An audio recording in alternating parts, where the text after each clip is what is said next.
Bonjour à toutes et bonjour à tous. J'espère que vous allez bien dans le Seigneur. Donc, bienvenue dans votre émission Eau de vie. Par la grâce de Dieu, tout va bien chez nous. Donc voilà, on est le début de la journée. Tout va bien, le Seigneur nous garde. Je suis un peu fatiguée parce que j'ai les jambes très lourdes. Mais Dieu fait grâce. Donc, la veille, on a parlé de la femme vertueuse en prenant le passage de Proverbe 31. Donc, on s'est arrêté en fait au verset 17. Et on avait pris déjà... on avait fait la moitié du paragraphe concernant la femme vertueuse. La moitié des paragraphes concernant la femme vertueuse parce que c'était assez long. Et on a décortiqué les premiers versets. Donc, à partir du chapitre 10 jusqu'au chapitre 17, on a décortiqué. Je me suis arrêtée plus tôt parce que c'était long. Et je ne veux pas commencer à retenir les gens pendant 2 heures. Et les gens qui ont autre chose à faire aussi. Mais, par la grâce de Dieu, il faut qu'on saisisse les Écritures pour comprendre et pour entendre ce que Dieu a à nous dire. Dieu a à nous dire, même si moi j'ai parlé et que Dieu m'a ouvert ma bouche, je n'ai pas ouvert ma bouche de moi-même, c'est Dieu qui a ouvert ma bouche pour vous parler, parce que même moi ça m'a parlé dans certaines choses aussi. On est tous concernés parce qu'on entend, parce qu'on vit, et ce n'est pas pour les autres, c'est aussi pour nous-mêmes. On s'édifie nous-mêmes aussi, par la grâce du Seigneur, on apprend chaque jour, mais il faut aussi qu'on se laisse enseigner aussi dans le calme par le Seigneur, par le Saint-Esprit qui nous révèle encore d'autres choses. Parce que si moi je peux dire quelque chose, le Seigneur peut révéler quelque chose par ma bouche, mais le Seigneur va encore vous communiquer encore d'autres choses dans le secret, dans votre chambre avec vous, ou dans votre lieu quand vous allez méditer. Donc il faut continuer à méditer, continuer à approfondir les versets bibliques, continuer à creuser dans sa parole, à questionner le Seigneur. Seigneur, qu'est-ce que cela veut dire ? Qu'est-ce que cela signifie? Qu'est-ce que ce verset-là? Je sens que ce verset-là, je ne le comprends pas trop. Seigneur, explique-moi, révèle-moi, aide-moi à comprendre ces choses-là. Et bien sûr, prier aussi pour être une femme talentueuse, une femme compétente, une femme vertueuse à tous égards pour Dieu, pour son mari, pour soi, pour ses enfants. Et que nous soyons toujours une œuvre, un bon témoignage pour les autres. L'enjeu aussi est là. C'est très important aussi d'être un témoignage pour les autres. Que les gens nous regardent et qu'ils puissent voir à travers nous le Seigneur. C'est très important qu'ils puissent voir que vraiment la Bible, que nous vivons la parole et que voilà, nous ne sommes pas des religieux à connaître les versets, mais nous vivons la parole. Et c'est ça, être en Christ, c'est être disciple de Christ, c'est ça. C'est appliquer la parole, c'est appliquer ses commandements, garder ses commandements, les pratiquer. C'est ça être disciple du Seigneur. Donc ce n'est pas seulement lire une Bible, connaître une Bible, connaître des versets par cœur, connaître des je sais pas quoi, prophétiser, ce n'est pas ça. Vivre Christ, vivre la parole, vivre Dieu, c'est suivre sa parole, faire ce que sa parole nous demande de faire. Et oui, c'est très important. Et il est là l'enjeu, c'est que les autres aussi, les âmes soient sauvées. Avant toute chose, on ne fait pas les choses pour se glorifier soi-même, pour montrer qu'on est vertueuse, que tout va bien maintenant. Non, on fait les choses pour aider d'autres aussi personnes. Le Seigneur, quand il nous a fait venir sur terre, il nous a pas fait venir sur terre seulement pour que nous soyons vertueuses juste pour nous-mêmes, juste pour notre famille. Il veut que nous soyons aussi pour montrer l'exemple, comment être aussi une femme dans son foyer au monde entier, parce que nous sommes des lumières. Nous sommes des lumières et une lumière ne peut être cachée. Une lumière n'est pas faite pour être cachée sur quelque chose. Elle est faite pour éclairer les gens qui sont dans la maison. Donc c'est très important.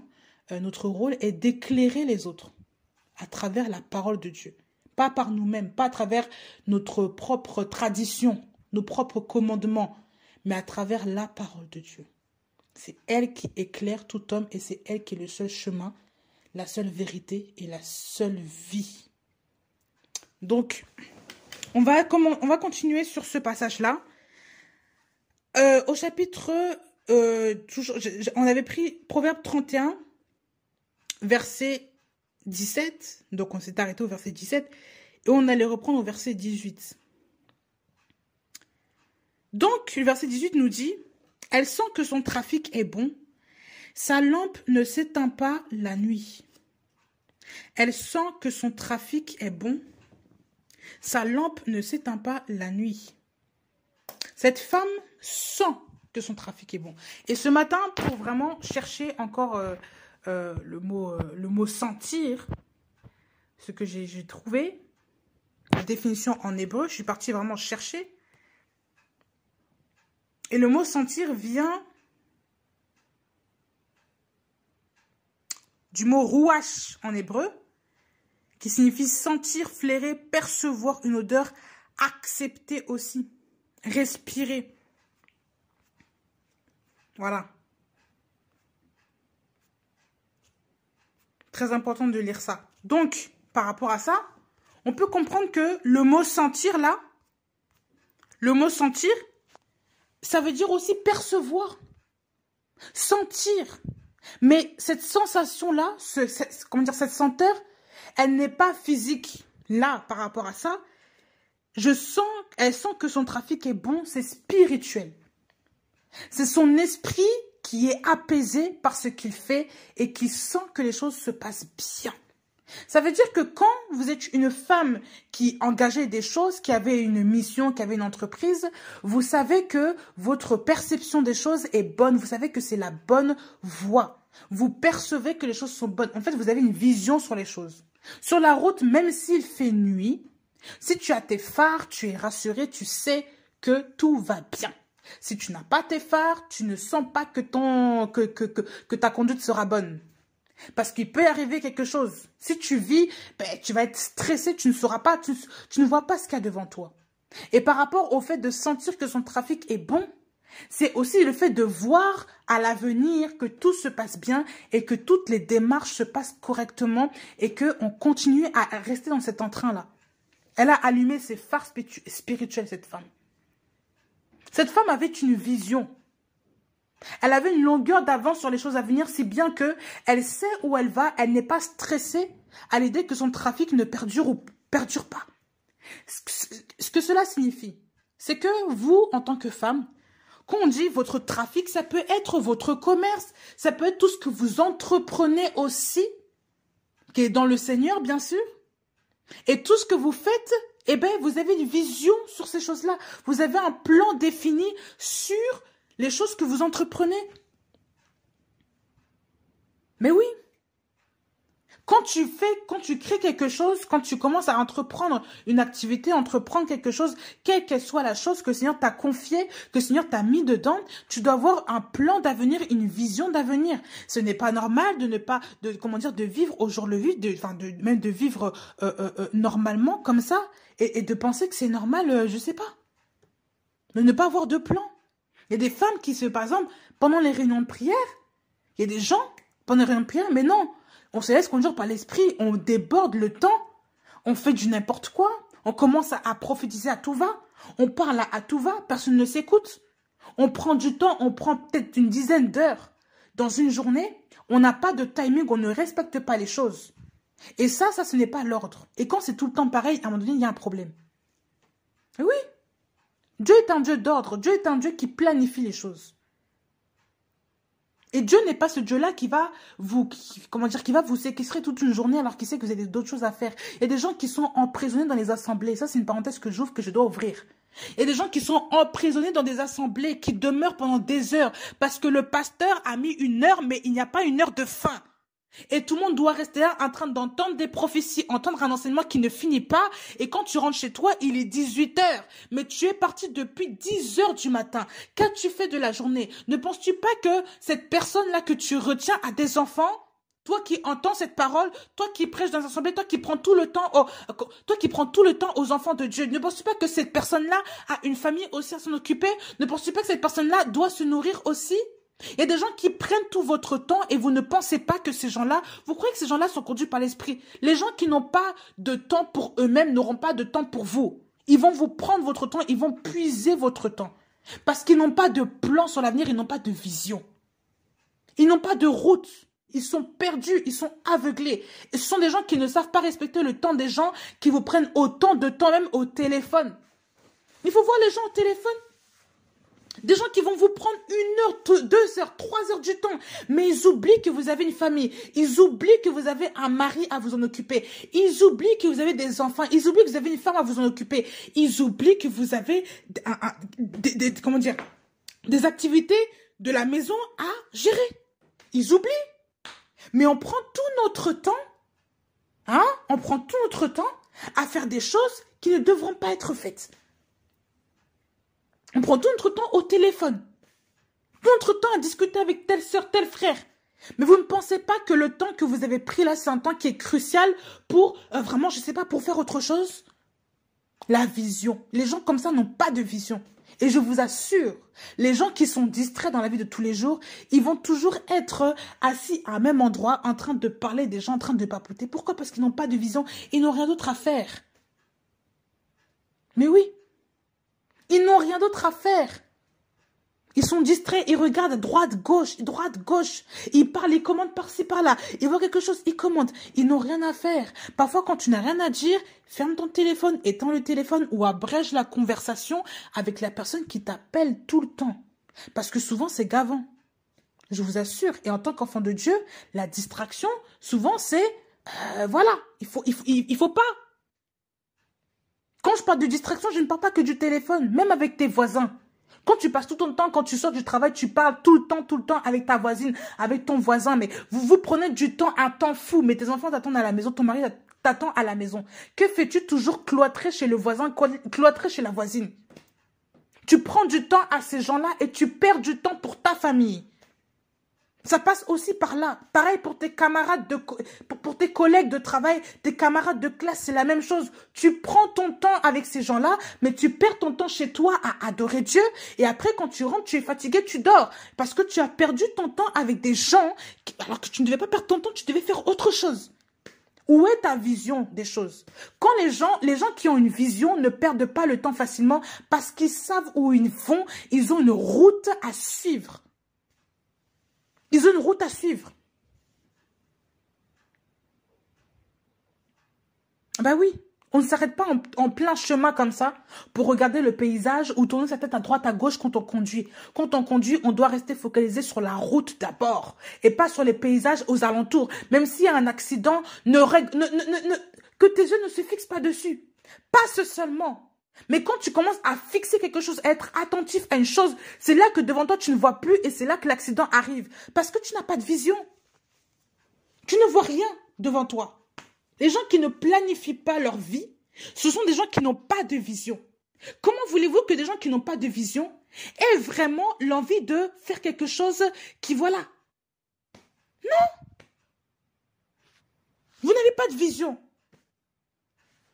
Pour beaucoup, vous marchez dans le désordre, vous marchez dans le noir. Voilà pourquoi vous appelez les gens tout le temps au téléphone, vous embêtez les gens au téléphone. Vous êtes là, vous vous envoyez des messages, vous envoyez tout. Vous êtes toujours connecté à votre téléphone, mais jamais aux choses de la vie, jamais à Dieu, jamais à votre famille. Pour le bien de votre famille, vous n'êtes jamais connecté à faire des choses importantes. Non, toujours sur les réseaux, toujours envoyer des nouvelles sur WhatsApp et autres. Vous séquestrez les gens au téléphone. Vous prenez leur temps. Vous passez du temps à parler des autres, mais vous ne parlez même pas de votre propre vie. Mais oui, il y a beaucoup de gens qui prennent votre temps comme ça et qui pensent que c'est normal. On est frères et sœurs, on doit quand même passer du temps ensemble. Ce sont des manipulateurs qui vous disent tout ça, je vous le dis. Et quand tu dis, écoute, moi j'ai besoin de faire... Ah, non, mais tu passes seulement du temps comme ça. Quand je t'appelle, tu ne réponds pas. Pourquoi? C'est quoi ce comportement? Non, je n'ai pas que ça à faire. Souvent, il faut leur rappeler ton statut. Écoute, j'ai des enfants. Je suis une mère, je suis un père. Pour les femmes, je suis une mère. Je suis une femme mariée. J'ai pas tout ton temps. Même si c'est ta mère, il faut lui dire, maman, j'ai un monsieur à m'en occuper, je dois faire à manger. Je dois faire la lessive. Je dois m'occuper des enfants. Je dois faire les courses, je dois ranger ma maison, je dois me reposer. Même parfois dire que j'ai besoin de dormir. C'est pas un péché. Il y a des gens qui ne respectent pas même votre temps de sommeil. Ils vous prennent le temps jusqu'à minuit, 1h du matin au téléphone. Et vous pensez que c'est normal? Et c'est comme ça que les soupçons arrivent ensuite dans votre couple. Pourquoi? Parce que le monsieur voit toujours que tu es au téléphone très tard. Il se dit, mais Avec quel au téléphone? Moi, ça commence à m'énerver. Oh, tu vas dire, ça c'est un frère de l'église. Quel frère? Il n'y a pas frère ici. Frère à 1h du matin. Non mais franchement, dans les oreilles. Même si c'est un pasteur, il n'a pas à être aussi tard au téléphone avec toi. Qu'il abrège les choses. Et moi, je te répète, ma soeur, je te dis, quand tu es au téléphone même avec ton pasteur, que ton mari soit à côté, qu'il y ait le haut-parleur, qu'il entende la conversation pour ne pas demain que ça se retourne contre toi ensuite. Et que demain, on insulte ton Dieu à cause de ça. Mais oui, parce qu'il y a des femmes aussi qui durent au téléphone parce que c'est le pasteur, qui pose des questions parce que c'est le pasteur. Mais tu crois que le monsieur n'entend... Est-ce que tu crois que le monsieur... Même, voilà, il voit les choses. Tu crois qu'il n'entend pas la voix du monsieur là au téléphone de l'autre côté? Il se dit, mais c'est quoi? Et si ce n'est pas un homme qui a le discernement des choses, si ce n'est pas un homme qui va se dire, bon, même si ça ne se fait pas, je laisse passer parce que voilà. Si c'est un homme qui est coléreux, qui est colérique, il va commencer à s'énerver contre toi, contre ce monsieur-là, et demain, ça va faire des problèmes dans ton couple à cause de ça. La distraction, ça, franchement, ça détruit les familles, ça détruit les couples. Je vous le dis.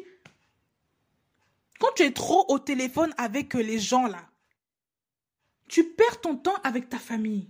Tu perds ton temps pour les choses où Dieu t'a prévu. Tu perds ton temps pour les choses où Dieu t'a préparé. Ben oui. Même les jeunes gens, vous les jeunes gens, étudiants, étudiantes, vous êtes à l'école. Vous travaillez pour vos études. Ne passez pas tout votre temps non plus à réviser. Prenez aussi le temps pour lire. Tout comme ne passez pas tout votre temps à l'assemblée. Prenez aussi votre temps pour réviser. Il y a un équilibre pour tout.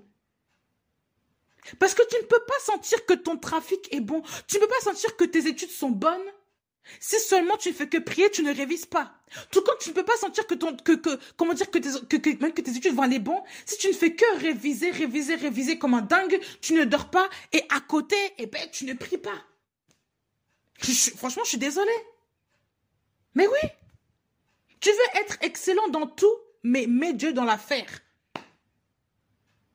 Tu veux être excellent partout, mets Dieu dans l'affaire, sois une personne équilibrée. Mais oui. Et il ne faut pas non plus kidnapper ces enfants-là dans les assemblées, sous prétexte qu'ils sont jeunes, ils ont besoin d'écouter la parole et les empêcher de réviser le week-end.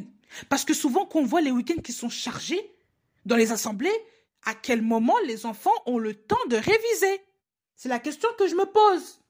Parfois même mon petit frère, je lui dis, toi, il faut que tu restes à la maison chez tes parents là-bas.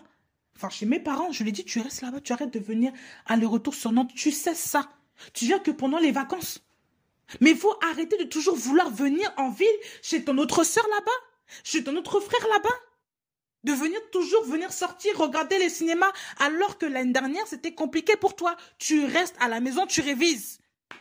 Et tu prends ton temps au sérieux, tu prends ta vie au sérieux, mon petit. Il était peut-être pas triste ou pas d'accord, j'en sais rien. Je lui dis les choses. Parce que parfois, il faut reprendre cette jeunesse-là qui est tellement distraite aussi, soit par les sorties, ou soit aussi on vous enferme à l'école. Comme ça que vous êtes bénis dans vos études. Mais si l'enfant ne révise pas, il fait comment? Il fait comment?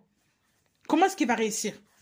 Comment est-ce qu'il va sentir que ses études sont bonnes après? Que là où il va, c'est bon, si déjà il y a une emprise sur lui et qu'il ne peut même pas réviser. Vous croyez que vraiment que le Saint-Esprit est un tricheur? Non. Le Saint-Esprit ne pourra pas te donner un cours parfait alors que toi tu ne révises pas. Dieu n'est pas comme ça. Dieu n'est pas un charlatan. Dieu n'est pas un menteur.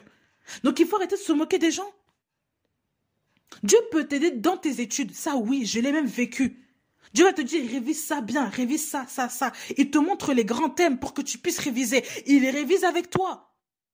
Il te fait apprendre les choses. Il t'aide. Il te montre comment travailler, comment réviser. Mais à aucun moment, Dieu est le Dieu de la triche. Donc il faut enlever ça de sa tête. Ça ne veut pas dire que tu pries Dieu que quand tu vas aller au contrôle, tu vas avoir 20 sur 20. Si tu n'as pas révisé, tu penses que Dieu est un menteur? Dieu est juste. Attention à ça. Mais oui. C'est comme toi, maman, tu passes tout ton temps dans les assemblées, tu rentres chez toi, après tu t'étonnes que les enfants, voilà, ça ne va pas à l'école. Mais est-ce que tu prends le temps de réviser avec tes enfants? Est-ce que tu prends le temps de faire asseoir tes enfants, de les faire rester leurs leçons? Est-ce que tu prends le temps pour que ces enfants-là aillent bien à l'école? Est-ce que tu prends le temps de consulter les notes de tes enfants? Et après, on s'étonne à la fin de l'année que l'enfant ne réussit pas, qu'il y a un redoublement qui approche, il y a un redoublement qui est là. Pourquoi? Parce que tu ne prends pas ton temps avec cet enfant. Pareil pour le travail, tout ton temps au travail, tu oublies ta famille. Quand tu rentres, tu remarques que les choses ne sont pas faites. Et des choses que tu délaisses. Pourquoi? Parce que vous êtes distrait. Mais oui, quand la femme sent que son trafic est bon, ça veut dire que toute sa conduite là, il y a un avenir. Elle sent que son trafic est bon. Sentir aussi, c'est spirituellement qu'elle sent les choses. Toi, est-ce que tu sens quand ta famille va mal? Est-ce que tu sens quand les choses vont bien ou pas? Oh, vous savez, hein, quand je sais qu'il y a quelque chose que je n'ai pas fait, que le Seigneur a demandé que je fasse, je ne me sens pas bien du tout. Je sens comme une crainte, une peur. Et c'est là que je rectifie les choses. Je dis, Seigneur, il y a quelque chose que je n'ai pas fait, machin, machin. Le Seigneur me montre, je t'ai dit de faire ça, pourquoi tu ne l'as pas fait? Et le Seigneur, il te sensibilise par rapport à ça. Il te fait ressentir un état d'âme, un état d'émotion pour que tu comprennes qu'il y a quelque chose qui ne va pas. Je t'assure. Quand tu es sensible à l'Esprit de Dieu, tu sais quand il y a quelque chose qui est bon, quelque chose qui n'est pas bon. Parce que Dieu te parle et quand tu es en intimité avec le Seigneur, il y a une façon dont Dieu va te parler, tu vas reconnaître. Tout comme l'enfant reconnaît aussi quand maman est contente et quand elle ne l'est pas. Quand maman n'est pas contente, l'enfant reconnaît. Mais une personne qui ne connaît pas cette femme, il ne va pas savoir comment cette femme-là agit quand elle est en colère ou pas. Mais l'enfant, lui, il connaît sa mère. Il sait que quand maman, elle est silencieuse, elle ne dit rien, ou elle a un air comme ça, il sait. Et bien, spirituellement, c'est la même chose. Quand tu es enfant de Dieu, tu sais quand Dieu te dit que ce que tu fais, c'est bon ou pas. Ou quand tu as une conduite qui est désapprouvée, Dieu te le fait savoir d'une façon ou d'une autre. Ça peut être par un silence, par une parole, ou même par, je sais pas, par une tristesse, par une colère, par une crainte. Là, tu sens comme si une crainte, voilà, je sens que Dieu n'est pas content. Tu sens ça. Et tu rectifies. Parce que tu ne peux pas vivre dans la sanctification et voilà, et ne pas sentir Dieu. Quand je dis sentir Dieu, ce n'est pas, oui, tu sens quand Dieu est là, Dieu n'est pas là, non. Tu sens quand Dieu est d'accord, il approuve ce que tu fais ou pas. Parce que Dieu vit en toi. Et cette femme-là, on vous dit qu'elle sent que son trafic est bon. Ça veut dire que son esprit était apaisé par le fait que tout ce qu'elle fait, ce sont des bonnes choses. Elle a un bon état d'âme par rapport à ce qu'elle fait. Elle est apaisée. Es-tu apaisé dans les choses que tu entreprends? Es-tu apaisé dans tes activités quotidiennes? Est-ce que tu es apaisé ou est-ce que tu ne ressens rien? Quand tu ressens rien, c'est là même qu'il y a un danger. Je vous assure. Quand tu ne ressens rien, il y a un danger. Il y a un danger. Ça veut dire que, je sais pas, tu n'écoutes plus, tu t'es vraiment éloigné du Seigneur. Mais oui, quand tu fais quelque chose, il faut toujours consulter Dieu avant. Il ne faut pas marcher seulement la tête dans le noir, tu marches seulement et tu y vas. Il ne faut pas être un zombie comme ça, il ne faut pas être comme ça. Il y a des gens qui ne vivent que par la parole des autres, ils ne vivent pas selon la parole du Seigneur. Pierre a dit à Jésus-Christ, Seigneur, sur ta parole j'irai. Et des gens, sur la parole du pasteur, ils iront. Sur la parole de quelqu'un, ils iront. Mais jamais sur la parole du Seigneur. Voilà pourquoi ils ne sentent jamais les choses. Mais quand tu es spirituel, tu dois sentir que Dieu est avec toi ou pas. Tu le sais, même quand tu es rétrograde, quand Dieu t'interpelle, tu sais que tu es loin du Seigneur, tu le sais. Mais les gens qui ne sentent plus, c'est vraiment que tu n'entends plus Dieu, tu es loin du Seigneur. Déjà, je ne sais pas. Ton jugement est erroné. Tu penses que tu as mis les feux de route alors que ce sont les feux de croisement. Tu penses que tu as mis les feux de je sais pas quoi alors que rien à voir. Ce n'est même pas la bonne vision. Être spirituel, vivre spirituellement, être un être spirituel, c'est juger aussi selon l'esprit. Quand Dieu il te confirme quand ta conduite est bonne, il te confirme que les choses sont bonnes par aussi la paix qu'il y a dans ton cœur. Non pas la paix que les hommes donnent, non pas la paix du monde, mais la paix qu'il y a dans ton cœur par le repos de ton âme. Il sait que tu fais les choses correctement. Il te confirme par une paix. Tu ne sens pas le trouble dans ton âme. Ben oui. Et par ailleurs, les femmes qui sont paresseuses aussi, toi voilà, qui est chrétienne, quand tu es paresseuse, tu sais très bien que Dieu n'aime pas ça parce que tu es dérangée. Je t'assure, tu es dérangée. Il va te faire savoir que ce n'est pas bon ce que tu fais. Tu es là, tu es trop paresseuse. Tu es trop ceci. Même quand ton attitude n'est pas bonne dans quelque chose, Dieu va te le reprocher que là, tu exagères. Mais oui. Être spirituel, c'est ça. Avoir une relation constante avec Dieu. Ton esprit est connecté avec celui du Père. Quand le Père n'est pas content, tu le ressens. Quand le Père est content de ce que tu fais, tu le ressens aussi. Même si tu n'es pas parfait, hein, tu te rectifies chaque jour, on avance, on se repent, on se sanctifie, on se purifie chaque jour. Mais lorsque quelque chose n'est pas bon, tu le ressens. Tu ne vas pas persévérer, marcher dans le noir comme ça. Bah oui. Elle sent que son trafic est bon. Sa lampe ne s'éteint pas la nuit. La lampe de cette femme ne s'éteint pas la nuit. Tout à l'heure, j'ai pris l'exemple de la voiture. En parlant des phares. En parlant de la vision aussi.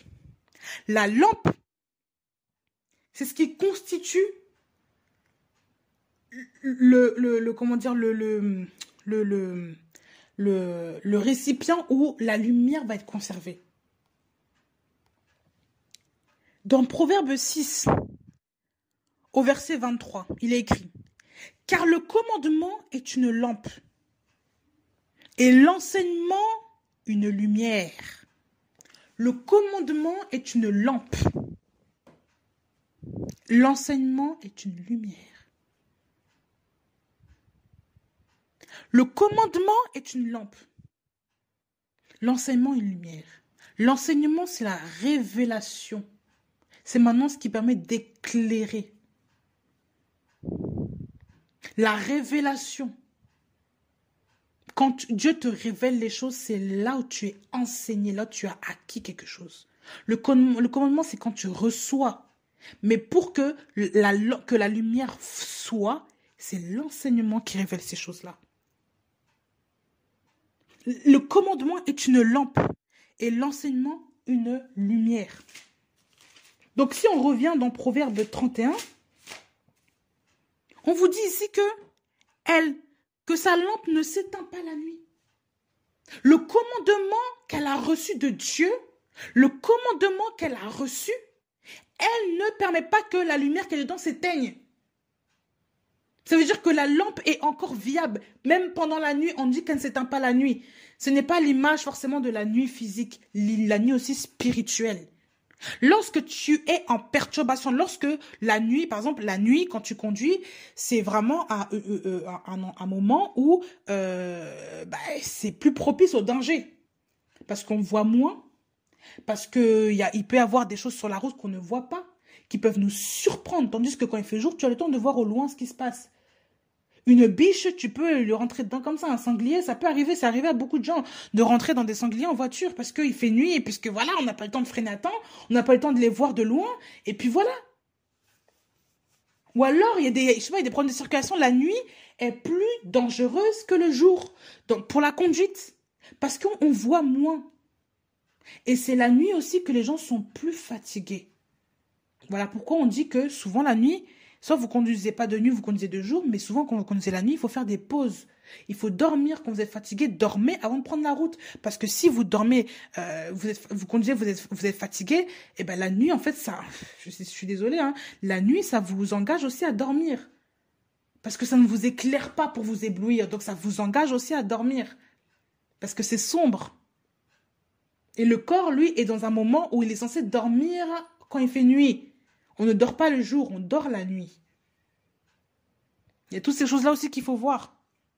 Donc, quand on conduit, il faut être prudent sur la route.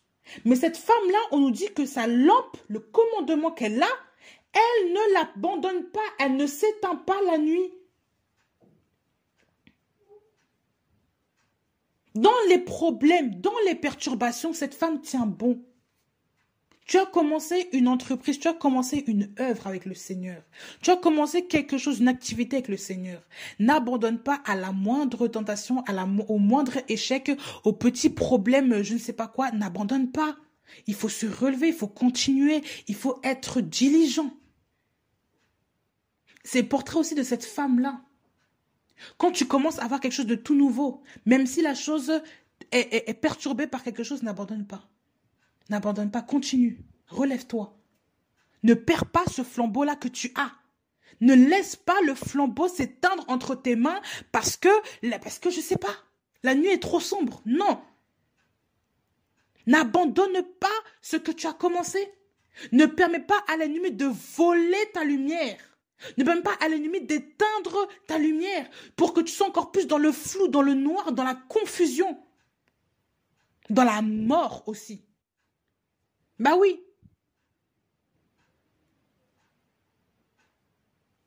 Dieu est celui qui éclaire.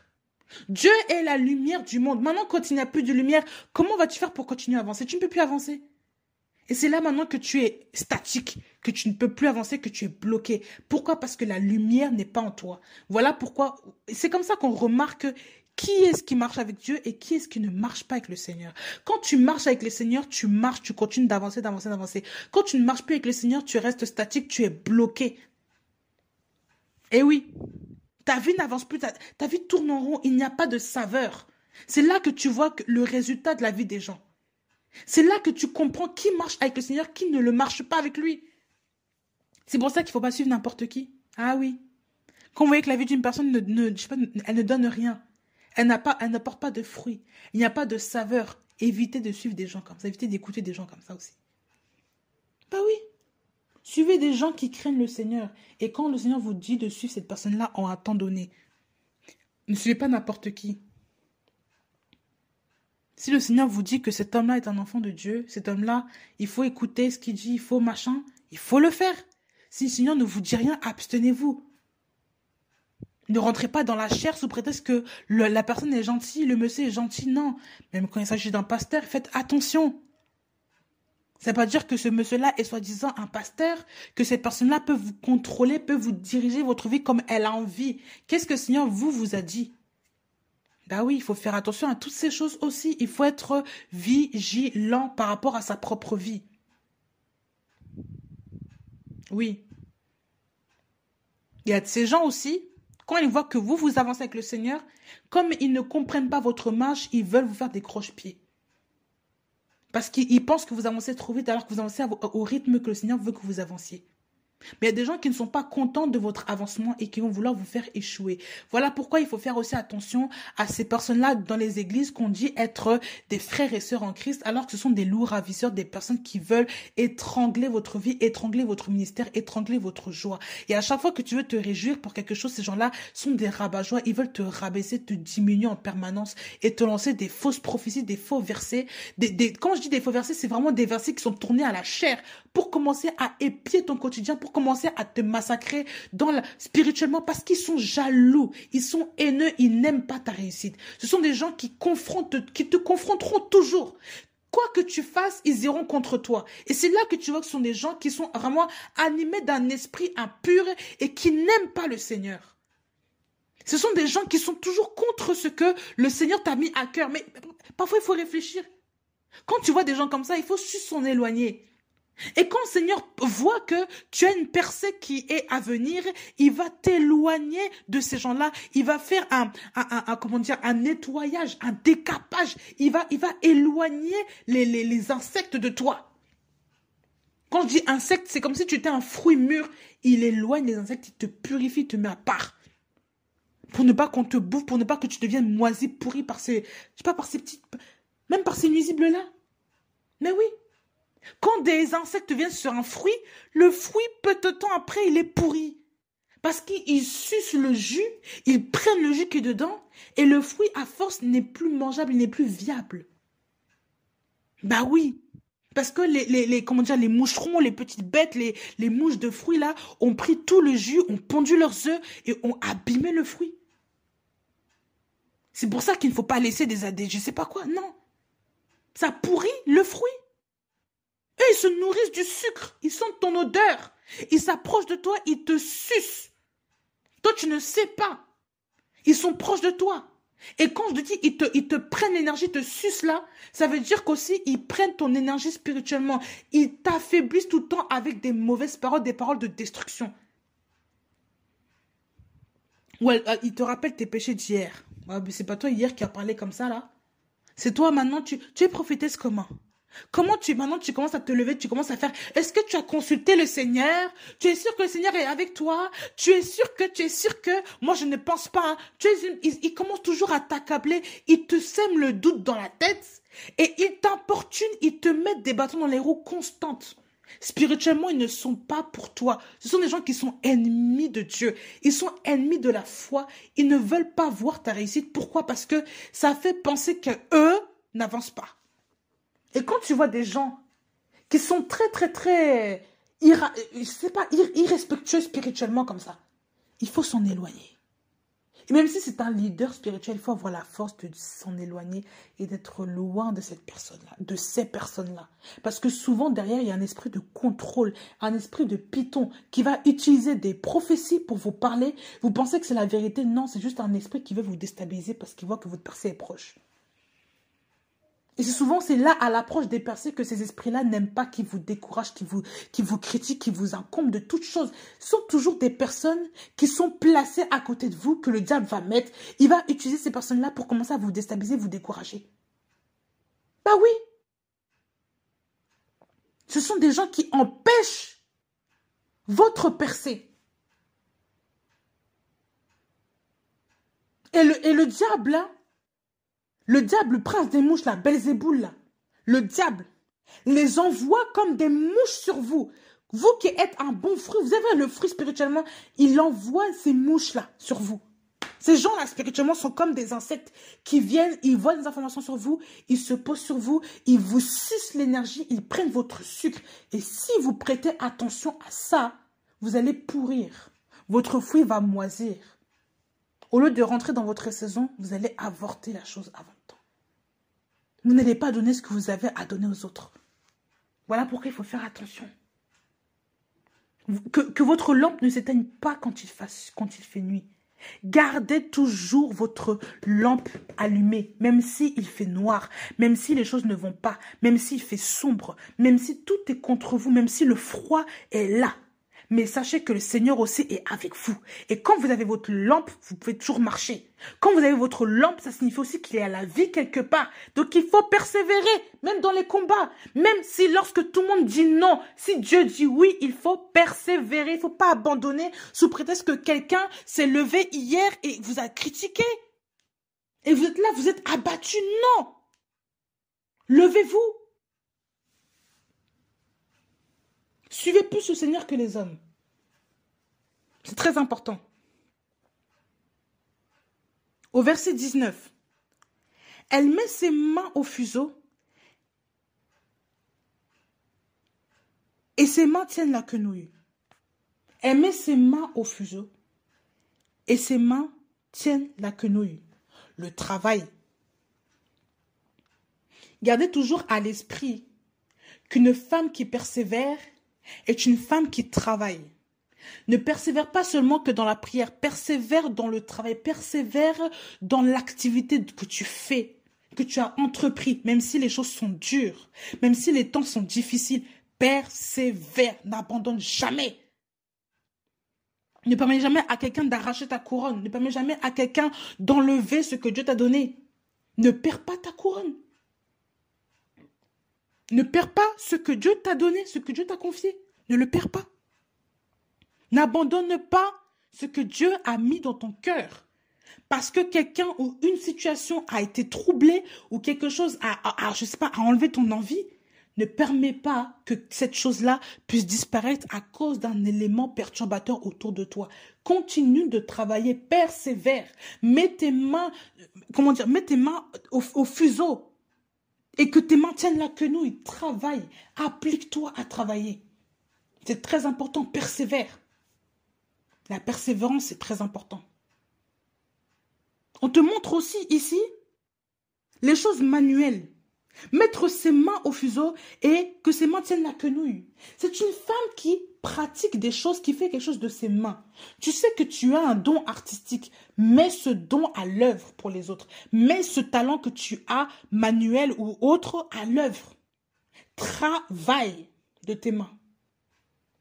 Ça veut dire aussi pour ceux qui ne veulent pas faire à manger, fais à manger.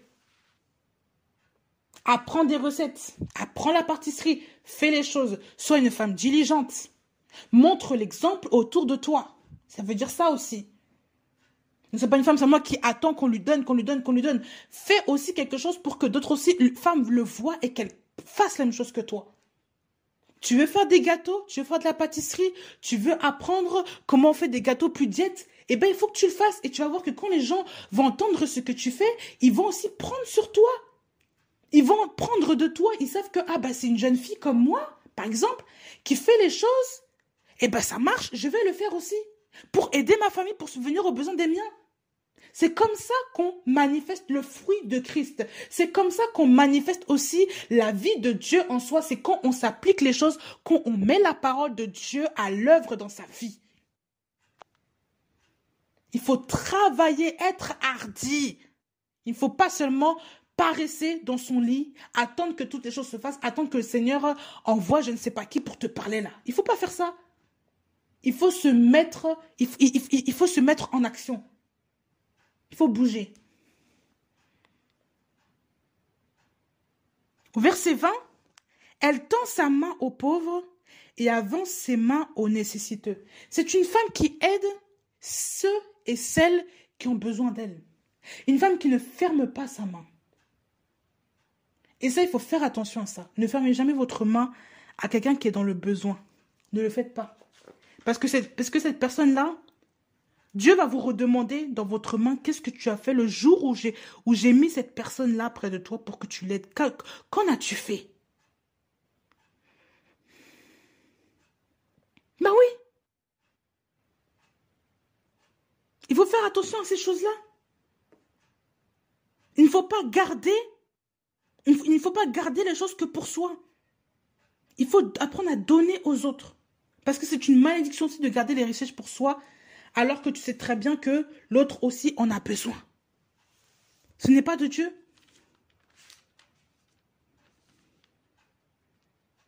Comme faire, machin. Donc, il faut faire attention aussi à ces choses-là. Il faut donner à ceux qui en ont besoin. Ton frère, tu sais que ton frère est dans le besoin?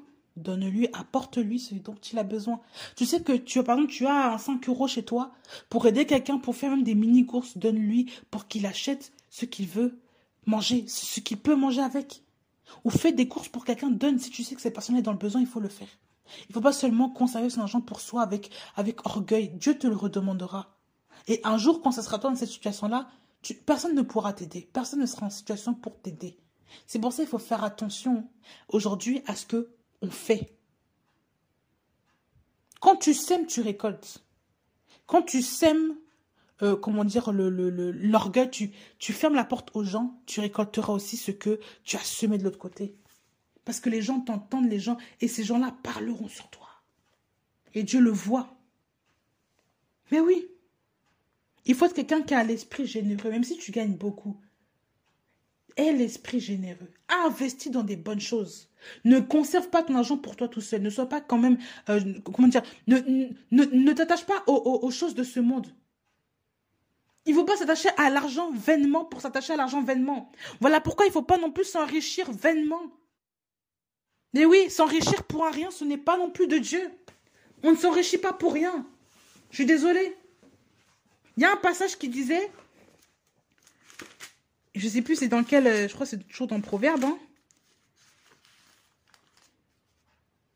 Ouais, voilà, dans Proverbe 23. Au verset 4, ne te fatigue pas pour t'enrichir. Aie l'intelligence de t'arrêter. Ne te fatigue pas pour t'enrichir. Aie juste ce qu'il faut. Parfois, il faut apprendre juste à manger ce qu'il te faut pour chez toi. Ben oui. Regardez au Proverbe aussi 27. Je prends des exemples, vous n'êtes pas obligé de me suivre en même temps pour le faire de chercher, mais écoutez seulement. Vous allez pouvoir écrire et lire pour plus tard. Proverbe 27 au verset 26. Les agneaux sont pour te vêtir et les boucs sont le prix d'un champ. Et l'abondance du lait des chèvres sera pour ta nourriture et celle de ta maison et pour la vie de tes servantes. Ici, on parle du bien de la maison. On parle, les agneaux sont pour te vêtir. Ça veut dire que tes agneaux, sont ce qui est à toi, c'est pour te vêtir. Tu n'as pas 100 000 agneaux. Tu as juste l'agneau qu'il te faut, les agneaux qu'il te faut pour te vêtir. Les boucs sont le prix d'un champ. Tes boucs sont le prix d'un champ. L'abondance du lait des chèvres sera pour toi ta nourriture et celle de ta maison. Donc ce n'est pas toutes les chèvres, c'est l'abondance du lait des chèvres que tu as. Et pour la vie de tes servantes, pour ta maison, pour la vie de tes servantes. Donc ça veut dire que d'abord, la richesse là, ce pourquoi en fait tu dois vivre, c'est d'abord pour toi, pour ta maison. Et pour toi et ta maison, tu n'as pas besoin de 1 million pour vivre toi et ta maison. Parfois c'est trop, les gens pensent que vivre selon Dieu, c'est être très très très très très riche, comme les gens du monde, mais parfois cette richesse-là ne sert à rien. À moins que Dieu t'a fait riche pour une œuvre particulière, pour aider son peuple, pour aider les gens qui sont en situation, il te donne. Mais cet argent-là, véritablement, est reversé pour ces gens-là. Même si ça t'appartient, mais ça appartient pour le peuple de Dieu d'abord, pour l'église du Seigneur, pour le corps de Christ. Ça ne t'appartient pas à toi toute seule, à toi tout seul. À vous tout seul, vous la maison. Mais ce qui concerne ta maison, ce n'est pas 1 million qu'il faut. Je suis désolée. Si on parle d'euros surtout, hein, pas de, je sais pas d'une autre monnaie, on parle d'euros, de dollars, tout ce que vous voulez. Les monnaies les plus élevées là. Est-ce que tu as besoin d'1 million pour nourrir ta famille? Là, je dirais même que même 1 000 euros, ça peut suffire. Bah oui. Les courses du mois là, ça fait 1 million. Mais des gens qui pensent que comme tu ouvres une entreprise, c'est fait pour t'enrichir bêtement, grossir, s'enrichir pour s'enrichir comme ça. Non. C'est vrai que quand tu es vraiment indépendant, c'est vrai que quand tu vis bien, tu peux avoir une bonne maison, tu peux te payer une bonne maison, mais ce n'est pas forcément plein de châteaux dans le monde entier. Je sais pas, c'est vraiment de la vanité. Avoir tout plein de maisons, pourquoi? Pourquoi? Alors qu'il y a des gens qui n'ont même pas de toit. Mais il faut voir ces choses-là aussi. Donc le passage que je viens de lire, c'est Proverbe 26 au verset... Non, Proverbe 27 au verset 26 et 27. Donc, avancer ses mains aux nécessiteux, c'est reverser aussi une partie de ce que tu as pour ces gens-là. Si par exemple, Dieu t'a mis à cœur d'aider certaines personnes dans un pays, mais l'argent que tu as, donne-leur de ce que tu as acquis. Il ne faut pas tout garder pour soi, à moins que, déjà que si Dieu te met à cœur, ou que tu as une situation qui est particulièrement difficile, on ne va pas te donner de voilà. Mais quand tu sais que tu as pour donner et que tu gardes tout pour toi, ce n'est pas bon non plus. Il faut aussi apprendre à cotiser, à donner à ceux qui sont dans le besoin. Ou même faire des cagnottes, tu te dis que ça, c'est de l'argent pour d'autres personnes qui sont dans le besoin. Quand quelqu'un a besoin, tu lui donnes un petit peu, un petit peu, un petit peu. Ou si Dieu te dit que va dans ton pays, tu donnes un petit peu à ta famille, à ta mère qui est au pays là-bas, tu lui envoies un petit peu, selon ce que tu as. Avec le cœur, l'amour, c'est ça, aider les autres. C'est ça, avancer ses mains aux nécessiteux. Et c'est pas tout garder pour soi. Ben oui, même dans la nourriture, parfois tu sais que quelqu'un ne peut pas faire à manger. Fais-lui des plats pratiques. Fais des plats, tu envoies à cette personne, tu donnes à cette personne pour qu'elle puisse manger. Dépanne-la, parfois elle peut te fatiguer. Si elle travaille beaucoup, cette femme-là, tu lui dépannes, tu lui envoies, ça fait quoi? Elle te dit souvent, je travaille beaucoup, je n'ai pas de temps pour faire à manger. Fais-lui un plat, tu dis, écoute, je t'ai fait un plat. Voilà. Et ça dépanne. C'est ça, avancer ses mains aux nécessiteux. Nécessiteux, c'est tous ceux qui ont besoin. C'est pas forcément le pauvre. C'est aussi celui qui est dans le besoin. Tu peux avoir une situation stable, mais dans un moment particulier de ta vie, tu es dans une difficulté financière, tu as une difficulté particulière, mais un frère peut t'aider. Tu as besoin de soutien émotionnel, un frère va t'aider, une sœur va t'aider. C'est ça. Aider, contribuer, aider avec le cœur de Dieu, pas un cœur qui enfle. On va aider juste pour qu'on nous voit. Non. Il faut aider avec un cœur simple. Verset 21. Elle ne craint pas la neige pour sa maison, car toute sa maison est vêtue d'écarlate. La neige sur sa maison, la neige peut occasionner de la moisissure, de l'humidité. Oui, sur une maison, les maisons de l'époque. La neige peut occasionner aussi le fait que y a des choses qui sont bouchées dans la maison. Le froid. Mais l'écarlate protège cette maison des moisissures. Elle protège cette maison de même des murs. Quand vous regardez même l'écarlate, ça avait quand même quelque chose qui était important pour la maison. Mais oui. Il faut se renseigner sur des choses comme ça. Ça veut dire que c'est une femme aussi qui prévoit. C'est une femme aussi qui sait que quand les temps mauvais arrivent, que quand les temps durs arrivent, elle prévoit tout dans sa maison pour que sa maison aussi soit une maison, voilà. On prévoit des couvertures. Quand tu arrives en hiver, tu as une couverture qui a été usée pour l'hiver dernier, tu en prévois une avant même que les temps froids n'arrivent. Tu prévois des chaussettes conséquentes pour la famille. Tu rachètes des chaussons pour les chaussons qui sont usés, les chaussons d'hiver pour la famille. Tu prévois même de la nourriture, tu achètes une nourriture différente que celle de l'été pour les jours d'hiver. Tu sais que le froid va arriver, on change de mode de vie maintenant, on rentre dans une phase où il fait froid, on change les choses. Oui, on arrange les choses pour que les enfants dorment bien la nuit, pas que les enfants se caillent l'hiver. Si ta cheminée est tombée en panne l'été, n'attends pas que l'hiver arrive pour la réparer. Fais ça en avance. Ton radiateur est tombé en panne, n'attends pas l'hiver. Là où il va faire très froid pour commencer à racheter. Et là où les prix vont augmenter, anticipe, rachète un radiateur avant pour que les gens soient au chaud chez toi. C'est très important même toutes ces choses. Oui, il faut anticiper. Vous savez que les choses vont être difficiles dans quelques temps. Mettez de l'argent de côté, je ne sais pas, anticipez, faites les choses à l'avance pour que votre famille soit à l'abri de ces choses. Et qu'on ne vous trouve pas en train de grelotter, de vous plaindre parce que les choses ne sont pas bien faites, de commencer à pleurer, vous larmoyer. Ce n'est pas bon. Il faut apprendre à devancer les choses en avance, prévoir. On vous dit que cette femme-là ne craint, toute sa maison est vêtue d'écarlate.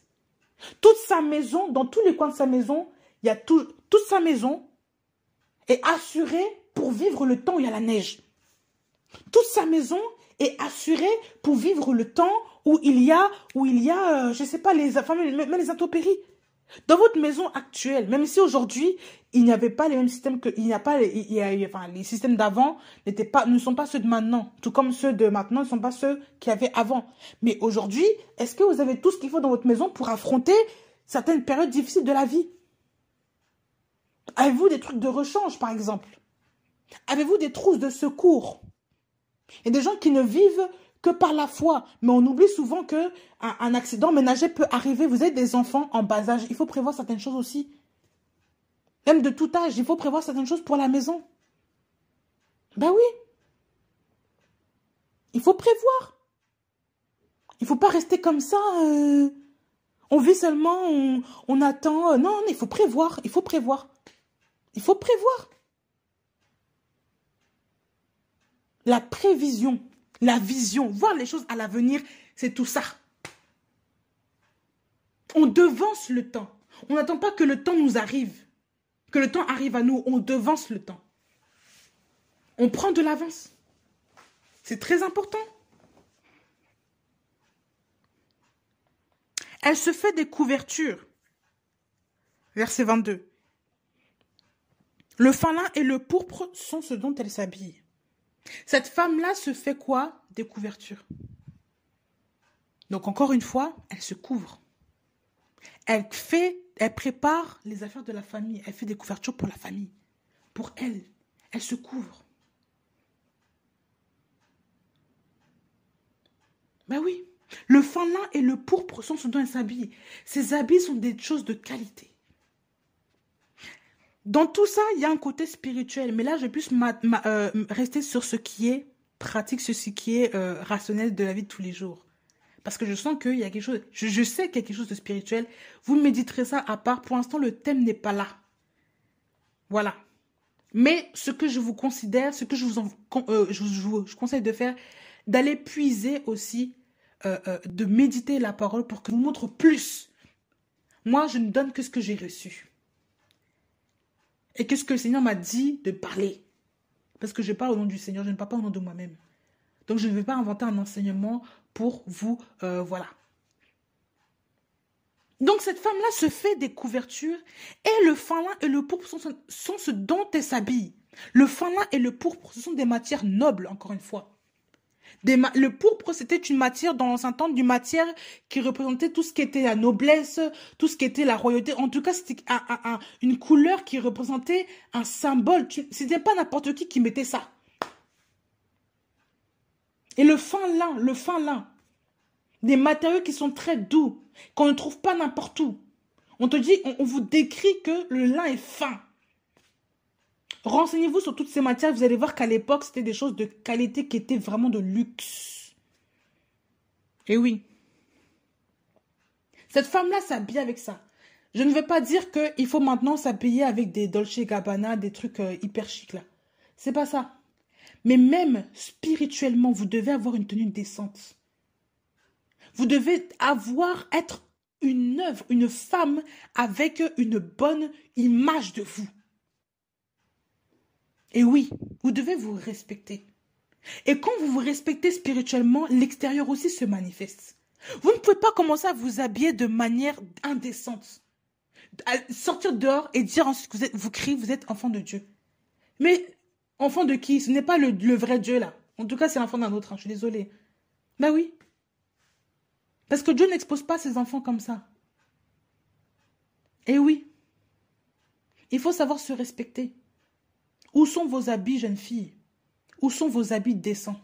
Enlevez-moi ces mini-robes, ces mini-jupes, je sais pas, ces talons à outrance, ces talons de 15 cm. Enlevez-moi ça, mettez des choses qui sont plates et qui sont normales. Mettez pas forcément des talons qui sont très très hauts, mettez des talons qui vous respectent. Qui respectent même votre morphologie, qui respectent votre corps, qui respectent votre dos. Mettez des choses qui vous respectent et qui vous rendent sobre. Arrêtez de mettre des choses qui dépassent les autres et qui montrent tellement que vous avez, je sais pas, l'esprit d'impudicité est rentré dans les familles. Pourquoi? Parce que la femme se laisse aller par du n'importe quoi.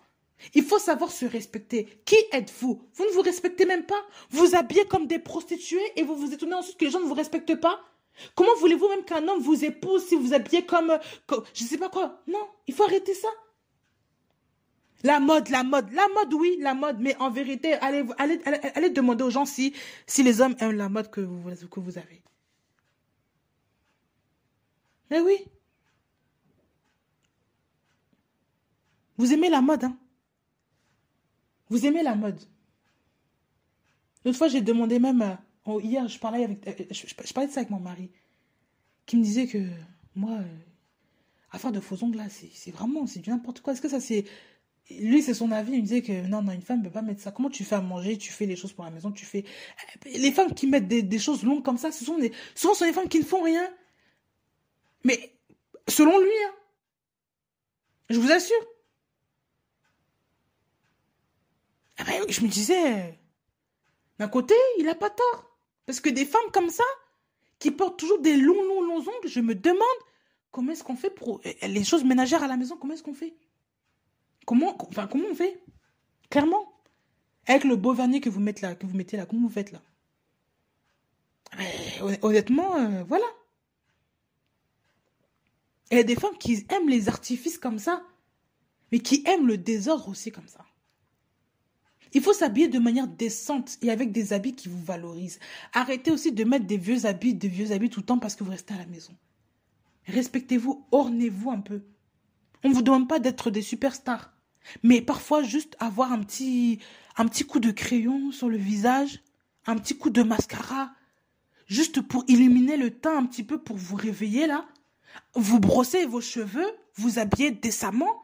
Des habits non pas qui sentent mauvais, qui sentent la nourriture, mais comme des habits où vous mettez un peu de parfum et vous êtes bien vêtis. Vous êtes bien vêtus comme ça.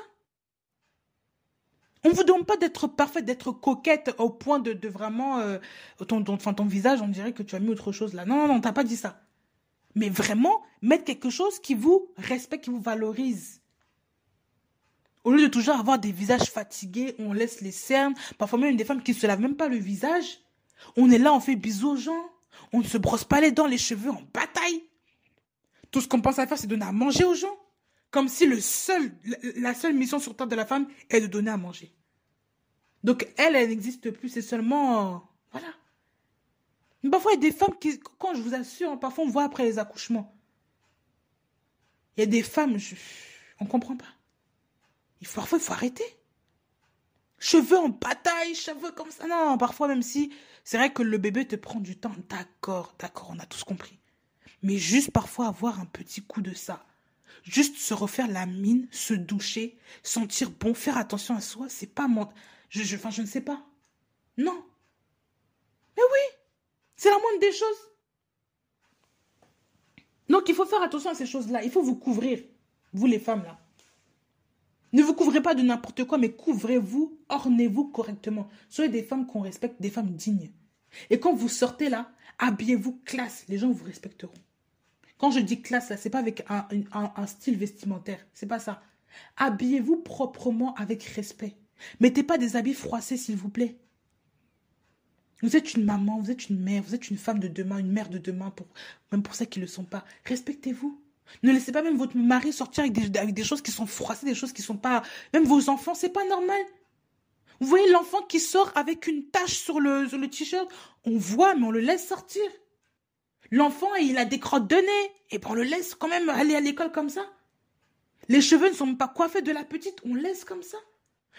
On voit les enfants qui sont négligés. Même les habits ne leur vont plus, c'est trop petit. Mais la mère laisse passer comme ça. Et on voit la mère ultra coquette, par contre. Mais franchement, c'est pas normal. Ou des habits qui sentent mauvais. Mais oui, il y a des gens comme ça quand... Je vous assure, hein, vous êtes près d'eux, les habits ne sentent pas bon. Et souvent, les hommes sont comme ça, mais souvent aussi, il y a des femmes qui sentent pas bon. Quand tu sens leur odeur, il y a un problème. Tu te dis, mais qu'est-ce que c'est? Je vous assure, il faut faire attention à ces choses-là. Vous êtes des mamans, vous êtes des mères, vous êtes des exemples pour les jeunes filles et pour ceux qui vont sortir de vous aussi. Mais comment vous habillez? Vous êtes là, vous vous négligez, mais c'est pas normal. Il faut vous laver, comment dire, tout le temps, fréquemment. On ne se lave pas une fois tous les 10 jours, tous les 3 jours, tous les 2 jours, tous les jours. Il faut avoir une toilette, il faut se laver, se doucher. Je ne parle pas des personnes âgées, enfin, pas toujours, comme les personnes âgées peuvent pas... Ça, c'est différent. Comme les bébés aussi, c'est différent. Mais en tant que toi, tu sors, tu vas au travail, tu rentres, tu ne te laves pas, il y a un problème. Il y a un problème. Tu sors dehors, tu vis, tu transpires, tu as un corps, voilà, tu dégages de la sueur, tu ne te laves pas. Il y a un problème aussi. Il y a des femmes de plus en plus qui se laissent aller, je vous assure. On dort avec le maquillage. On dort avec, je sais pas quoi, on dort avec la saleté sur nous. Mais non. Il faut être propre, il faut être discipliné, il faut être un modèle pour les autres, s'il vous plaît. Respectez-vous, maquillez-vous convenablement, respectez-vous. Habillez-vous aussi comme des femmes. Ne vous habillez pas comme des garçons. Il y a des femmes, parce qu'elles vivent dans un endroit qui est difficile, elles vivent même dans des quartiers qui sont compliqués, on est là, on s'habille comme des hommes. C'est quoi ça? Tu es une femme, tu as été créée avec, je ne sais pas, avec un corps particulier. Tu as été créée pour être une femme. Qu'est-ce que tu vas vouloir mettre des habits de garçon, des habits larges, là, se disant, parce que tu veux pas qu'on te regarde. Mais ça, c'est quoi, ça, encore? C'est quelle mode? On t'a pas dit d'être sexy, t'habiller sexy. On t'habille, habille-toi décemment, s'il te plaît, décemment. La décence, là, la sobriété, c'est aussi le fait de se respecter. Tu es une femme, tu vas mettre des pantalons de garçon, ce n'est pas bon. Ou tu mets des pantalons qui sont tellement larges que même, je ne sais pas, un parachute. Tu ne comprends pas pourquoi le pantalon est là. Et souvent, tu vois la fille qui est mince, hein. C'est pas une fille qui est forte. Une fille qui est toute petite, mince. Tu mets des trucs larges, qui ne te mettent même pas en valeur. Ce n'est pas beau. Il y a des habits, même quand tu rentres dans le mariage, il faut les mettre à la poubelle. Même si tu as toujours mis ça pour la maison, parfois mets ça à la poubelle, mets ça de côté. Mais je t'assure, moi le Seigneur m'a dit, attends, il y a des habits là, tu ne mets pas. Même si avant je mettais, il n'y avait rien. Le Seigneur me dit, là, tu ne mets pas ça à la maison. Tu es convaincu de ne pas... Même quand tu mets le pantalon, tu n'es pas à l'aise. Ce n'est pas que le pantalon ne te va plus, c'est que le Seigneur te dit, il faut laisser. Il te convainc qu'il faut laisser le pantalon. Il faut laisser le jogging bizarre, il faut laisser. Et toi-même, toi, tu sors avec ça maintenant. Non. Ou alors tu te comportes comme un garçon pour ne pas qu'on s'approche de toi, pour qu'on te laisse tranquille. Mais ce n'est pas bon. Mais non, il y a des filles comme ça. Tu le vois même dans la manière de parler, c'est des garçons. Je vous assure, c'est grave. Non. Parfois, quand tu vois dans certaines villes, là, dans les grandes villes, pour pas critiquer, pour pas pointer du doigt, excusez-moi, pour pas pointer du doigt quelqu'un, quand tu vois les femmes, ce sont des hommes. Manière de parler, manière de je sais pas, de se comporter. Et tu vois la manière dont elle parle, c'est comme les hommes. La seule différence, c'est la voix. Mais parfois, tu vois les joggings, tu te dis, mais c'est quoi? Laissez ça aux garçons, laissez ça aux jeunes hommes, là. Laissez ça aux garçons. Arrêtez de mettre des joggings, vous vous comportez pour qui, là? Vous n'êtes même pas respectable. Et on n'épouse pas des femmes comme ça. Mais oui. Il faut avoir une identité propre. Tu es une femme, tu as été créée femme. Qu'est-ce que tu vas vouloir mettre un pantalon d'homme? Vouloir te comporter comme un garçon, vouloir faire comme si tu es un garçon pour montrer aussi que tu n'es pas une fille je sais pas, qu'on maîtrise, qu'on domine là. Mais non, mais ça, c'est pas normal. Il faut faire attention à ça.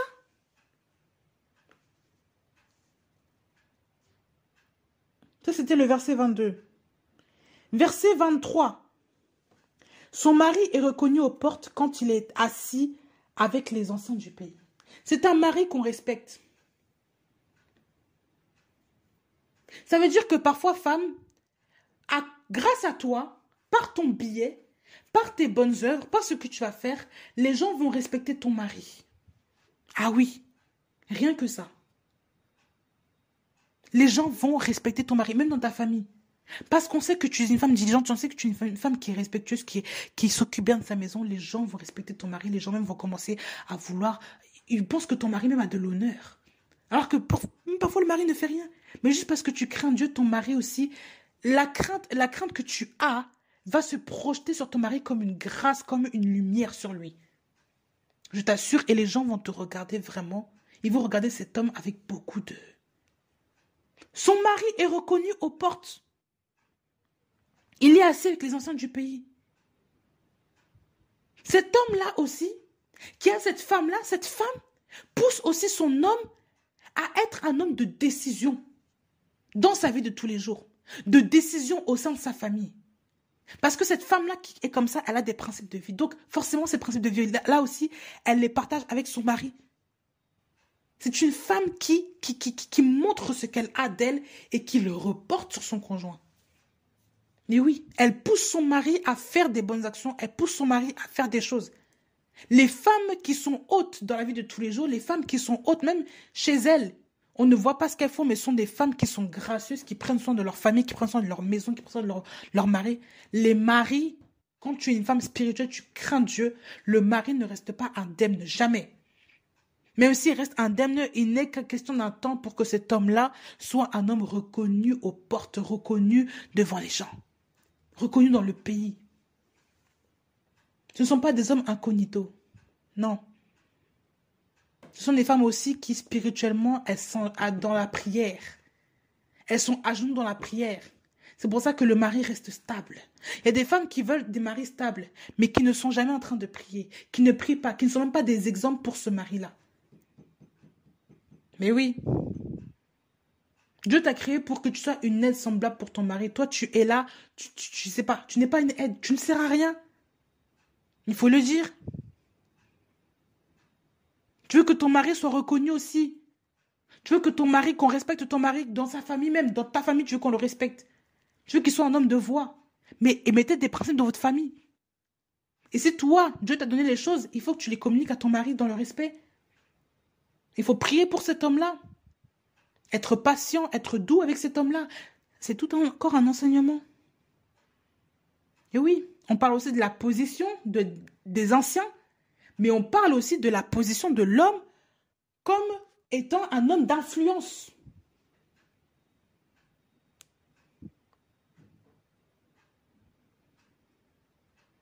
Elle fait des chemises et les vend. Et elle livre des ceintures aux marchands. Donc ça rejoint aussi le fait de faire le commerce, de donner aux autres, de toujours commercer, de donner, commercer, de ne pas relâcher, d'être une femme qui entreprend, si c'est ton cas, ou d'être dans les activités que le Seigneur t'a confié d'être. Verset 25. La force et la magnificence sont son vêtement, et elle se rit du jour à venir.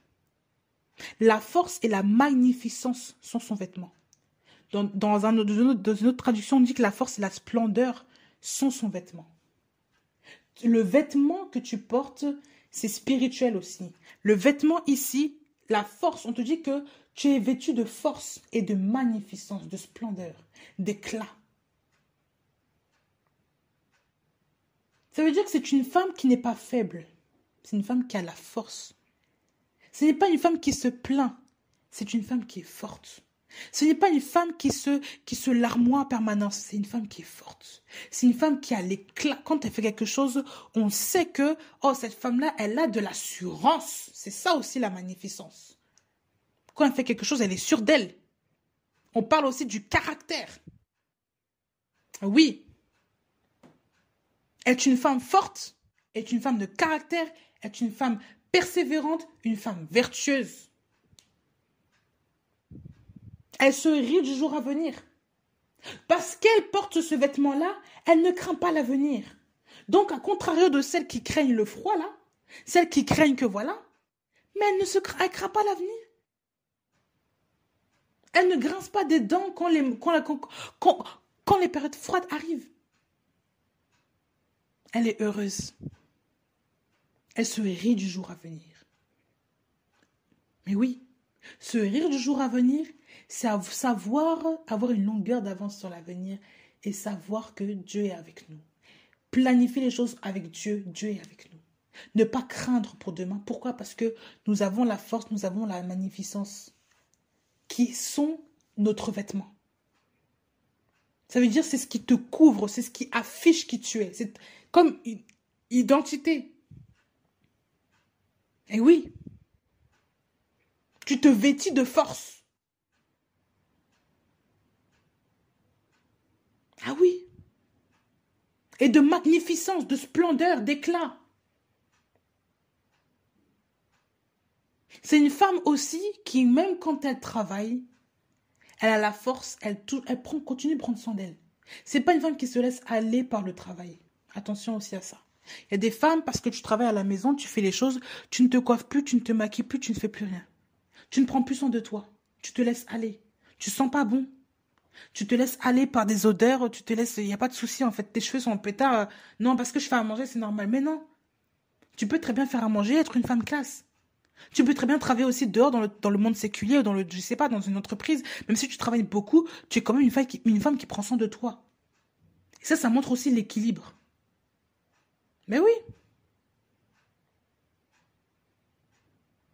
Une femme persévérante aussi est une femme qui est belle. Une femme qui est forte aussi est une femme qui continue, qui persévère. Donc on ne s'appuie pas seulement sur la beauté et après la fainéantise, mais on s'appuie d'abord sur la force du caractère pour être la femme qu'on veut être. Et on est habitué à ça. Il faut s'habituer à ce mode de vie-là. Il faut adopter un nouveau mode de vie. C'est très important. Tout ce que ici on vous montre, ce sont des modes de vie, des manières de vivre à prendre. Cette femme-là ouvre sa bouche avec sagesse et la loi de la charité est sur sa langue. Quand tu parles à ton mari, sois toujours sage. Quand tu veux donner un conseil, que ce conseil-là soit toujours donné avec amour et non avec orgueil. Quand tu veux faire quelque chose, que ta bouche ne soit pas une épée, une épine, mais soit comme, je sais pas quoi, comme du miel. dans la bouche d'une personne. Quand une personne t'entend qu'elle soit apaisée, même si elle est reprise, même si elle la réprimande, que ce soit toujours dans la douceur, toujours accompagnée de la douceur. On vous dit que votre parole soit toujours assaisonnée de sel, toujours assaisonnée de sel. Que votre douceur soit connue de tous. Et c'est très important que ta douceur soit connue de ta maison, soit connue des gens autour de toi, que tu sois douce avec les autres. Quand même tu n'es pas d'accord, tu parles avec douceur, tu parles avec aisance, tu parles avec le cœur, un cœur pur. C'est important.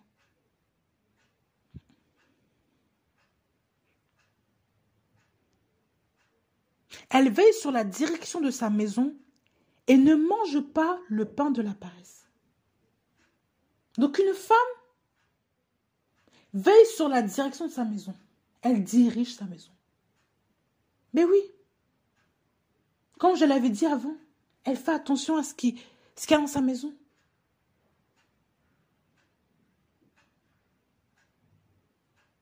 Elle ne mange pas le pain de la paresse.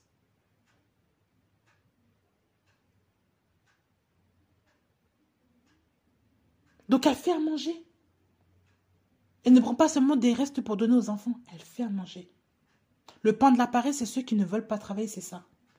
Fais à manger. Prends l'habitude de te nourrir correctement. Et de nourrir aussi ta famille correctement. Mais oui. Le pain de la paresse aussi. Excusez-moi. Le pain de la paresse aussi, c'est lorsque tu sais que tu as quelque chose à faire, mais tu ne le fais pas. Tu as un travail à faire. Et tu ne prends que seulement des maigres récoltes. Tu ne fais que gratter, gratter, gratter pour donner ça. Et pour manger avec. Alors tu sais que tu peux avoir beaucoup plus. Je reviens encore sur l'aspect financier. L'aspect du travail et du chômage. Tu sais que tu peux travailler pour avoir plus, mais tu ne veux pas. Et tu te contentes de ne rien faire. Alors tu peux avoir beaucoup plus. Ça, c'est le pain de la paresse. Ça veut dire que tout ce que tu manges, c'est la paresse qui te donne ça. Mais oui, il y a des gens qui aiment rester dans des situations difficiles. Pourquoi? Parce qu'ils ne croient pas. Ils ne veulent pas croire qu'ils peuvent s'en sortir. Et c'est ça leur grand problème. Et aujourd'hui, Dieu t'en délivre au nom de Jésus. Dieu t'en délivre. Il coupe je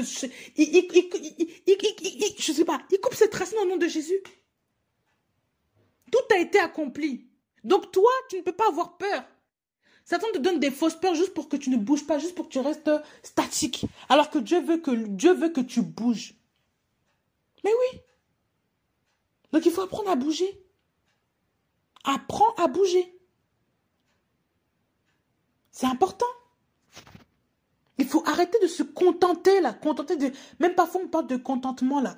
Les gens pensent que c'est bon de se contenter de seulement du peu. Non, on ne se contente pas de ne rien manger, de la paresse. Il y a une différence. Quand tu peux avoir plus pour ton bien, pour être bien aussi, il le faut. Il ne faut pas se contenter de vivre dans la paresse. Il ne faut pas ça. Ça, c'est un faux contentement. Ben oui. Ça, c'est du n'importe quoi. Ça, c'est un dérèglement. Dieu te demande de vivre décemment. Il ne te demande pas de vivre comme un pauvre. C'est pas ça la gloire de Dieu. Non. On vous demande de vivre décemment, de vivre avec ce que vous avez. Mais il faut quand même travailler pour manger. Il ne faut pas seulement quémander les aides. Ben non. Il faut être équilibré. On ne vous demande pas d'être pauvre, de pleurer, de vous larmoyer. Parce que non plus, ça, ce n'est pas de Dieu. Dieu n'aime pas forcément ce faux comportement-là. On ne vous demande pas non plus d'être des milliardaires. Ça ne sert à quoi? Si c'est pour l'œuvre de Dieu, gloire à Dieu. Si c'est pour vous-même, là, ça c'est vraiment de vanité. Ce n'est plus de Dieu, ça ne sert à rien. Donc, il faut être dans le juste milieu. Il faut subvenir à ses besoins de manière correcte. Voilà ce qui est important.